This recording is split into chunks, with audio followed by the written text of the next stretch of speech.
Pemirsa, salah satu warga Nurwanto memberi kesaksian saat rekeningnya diblokir oleh PPATK. Kita simak perbincangan berikut bersama rekan Yudi Handoyo dalam program Sindo Prime berikut ini. Sebenarnya sih nabung itu dari tahun 2014. 2014? Iya, tabungan itu emang ya sedikit-sedikit ditabung, sedikit-sedikit ditabung. Itu emang buat investasi anak buat kuliah. Lah kemarin itu pas tanggal 26 Juni. 26 Juni? Itu, iya 26 Juni itu emang mau ditarik kayak gitu loh. Nah itu ternyata dari pihak bank nggak bisa, katanya diblokir. Ya gitu. Itu mau ditarik akhirnya, untuk kebutuhan anak sekolah ya Pak ya? Kebutuhan anak kuliah. Kuliah? Iya. Waduh. Nah, setelah itu saya suruh ngisi Suruh ngisi form dari buat ke PPATK untuk dibuka rekeningnya dengan janji dari pihak bank itu katanya 14 hari kerja. 14 hari kerja? Iya. Setelah 14 hari kerja saya ke bank masih belum bisa juga sampai 1 bulan lebih. Sampai 1 bulan Pak, belum bisa juga. Padahal tahun lalu saya juga nabung ya gitu. Berarti bukan hitungan yang berapa tahun ya gitu. Emang sih ada dua. Saya ada dua tabungan, tapi salah satu tabungannya kemarin sih emang masih aktif. Lah tabungan yang buat anak ini nggak bisa nggak bisa. Jadi rekening yang untuk persiapan anak kuliah itu dimasukin uang terus-menerus di sana, ditabung, dikumpulkan untuk keperluan tahun 2025 ini gitu Pak ya? Tidak ada aktivitas lain keluar itu Pak? Tetap masuk aja? Iya, pokoknya dari pihak bank pokoknya tunggu terus bolak-balik ke bank. Jawabannya katanya 14 hari kerja belum bisa. Itu untuk bayar kuliah Pak ya? Jadi bayar kuliahnya gimana Pak? Iya, jadinya agak tertunda. Tertunda. Baik. Pak, waktu bertanya kepada pihak bank, apa penjelasan mereka? Karena kan biasanya ada dari pihak banknya, perbankan menjelaskan kepada nasabah untuk agar nasabahnya paham gitu Pak, situasi yang terjadi. Nah itu apa yang mereka jelaskan? Yang pasti saya kaget ya. Istilahnya nabung selama 11 tahun ya begitu buat anak, kok tiba-tiba diblokir. Alasannya kenapa? Dari pihak bank alasannya ini emang secara acak kayak begitu. Secara acak? Secara acak.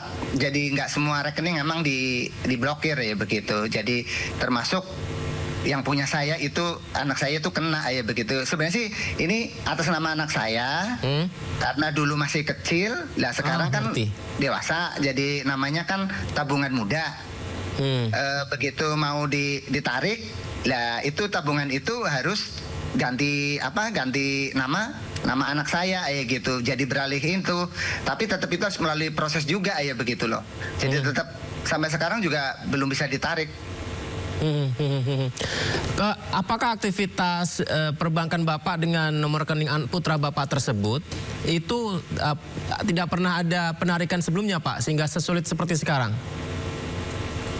Kalau penarikan sih enggak, malah justru saya itu setor terus saya gitu, karena saya pikirnya buat investasi anak buat biaya kuliah ya begitu. Ya pernah juga sih sekali-sekali pakai transaksi itu bisa kok orang beli ini maksudnya hitungan tahunnya sih nggak yang terlalu lama.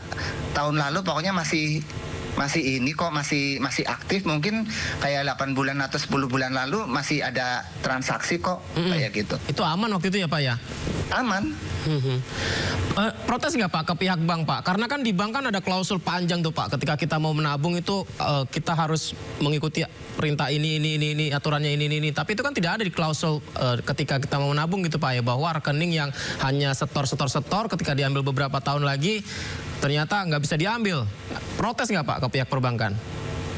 Ya pasti saya ikutin aturan dari pihak bank dulu. Tapi kan janjinya dia ngomongnya pokoknya maksimal 14 hari kerja.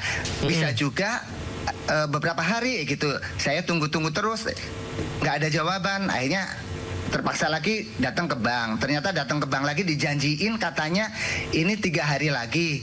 Ternyata setelah 3 hari pun masih ada kendala, dan ini udah sebulan lebih ya begitu loh. Udah sebulan lebih, tapi tetap aja nggak bisa ditarik. Belum bisa ditarik.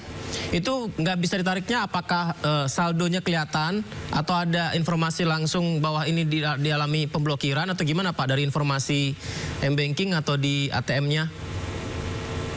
Katanya sih baru diajukan ke pemblokiran ke PPATK. PPATK.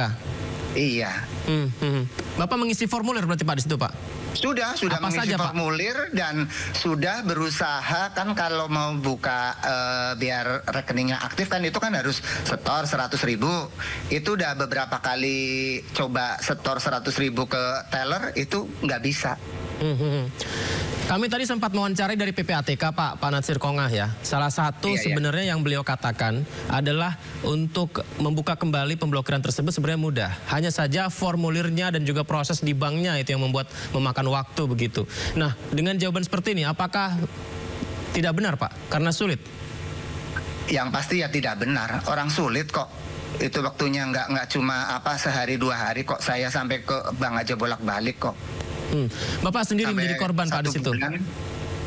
Kenapa? Ada yang lain nggak Pak selain Bapak? Belum sih. Belum tahu saya. Maksud saya kalau misalnya mengantri gitu Pak ya mungkin ya akan memakan waktu. Kalau hanya sendirian mungkin seharusnya tidak selama itu ya Pak. Nah, waktu itu emang jadi antriannya emang ya cukup panjang. Tapi saya nggak ngerti di belakang saya itu antrian pemblokiran atau apa, nggak ngerti. Tapi untuk saya sih emang waktu itu memakan waktu yang cukup lama banget ya begitu. Saya nggak enak, ini ada apa, mengapa ya begitu. Kok bisa sesusah ini kayak gitu, uang sendiri kayak begitu buat kuliah anak, nabungnya juga sedikit demi sedikit kayak gitu buat tambahan. Pas sudah waktunya mau ditarik, ternyata malah diblokir. Pak, penjelasan dari pihak PPATK dan pemerintah adalah seperti ini, Pak Nurwanto. Justru untuk melindungi nasabah, karena rekening seperti ini agar ada pengkinian data dari pihak bank dan juga agar ada analisa apakah dari rekening-rekening tersebut digunakan oleh pelaku kejahatan sehingga bisa dianalisa. Penjelasan seperti ini diterima tidak Pak oleh nasabah seperti Pak Nurwanto yang jadi korban justru? Ya kalau menurut saya ya tidak ya, karena kan bisa dilihat itu rekening juga masuk itu cuma dari saya gitu, dari orang tuanya aja gitu. Paling transaksi sedikit, transaksi juga buat beli kayak buku, tas, sepatu buat keperluan anak. Nggak ada menurut saya ya nggak ada yang mencurigakan dan nggak ada indikasi yang lain. Aku pikir saya pemain judul, saya juga enggak. Saya bukan pemain judul, saya karyawan biasa ya begitu. Tidak ada transaksi misal dalam satu kali setor 100 juta rupiah, 1 miliar misalnya seperti itu? Mohon izin, paling cuma berapa ya 1 juta, 2 juta sampai terkumpul, nggak sampai yang ratusan juta, nggak sampai segitu gitu, nggak sih. Gitu. Berarti mempertanyakan mengapa justru diblokir ya Pak ya? Iya, makanya saya bingung ini dengan PPATK ya gitu, kenapa yang hanya kayak saya rakyat biasa ya gitu. Maksud saya di situ kan setahu saya mungkin kan transaksinya kan kelihatan itu dari mana asal usulnya atau untuk apa ya begitu.